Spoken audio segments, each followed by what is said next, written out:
I'm Carrie Palumbo. I'm a resident of Mahoning Township. I wanted to thank Mr. Hill, Mr. Bradley, Mr. Venuto, and several of the other speakers who pretty much covered most of what I was going to say tonight. As a teacher myself, I have a major problem thinking about how much money is going to be put out for new buildings when our pension debt is looming for this district, and knowing how much as a taxpayer I'm going to have to pay in for that. On top of all of it, our district has 34% free and reduced lunch.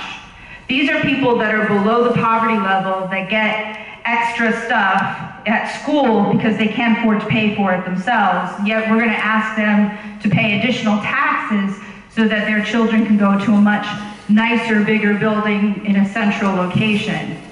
So while I understand the desire to want to give everybody the best that there is, we all want the luxury home, we all want the luxury car, we all want the next best computer, biggest technology, sometimes we have to stop ourselves and say, can I live within my means? And I don't necessarily know that building a new building is within our means.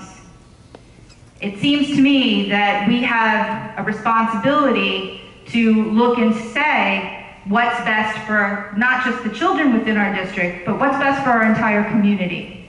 And I think somebody threw out the amount of senior citizens that are in our community that aren't going to be able to afford it, and then somebody else countered with the number of new people that they want to move into the district.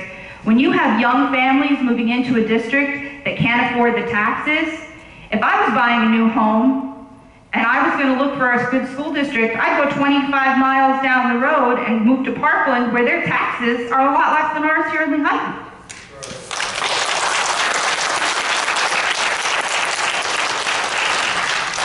We can't make the same mistakes that a lot of people do, which is go beyond what it is we can afford.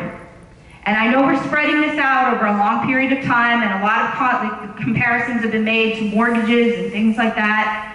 But the reality is, it's not me that's going to be paying for this in the long term. It's my children if they live in this area. They're never going to get a chance to attend these schools, but my son, who's already a property owner in this district, he's going to be bearing this tax burden until he's in his 30s.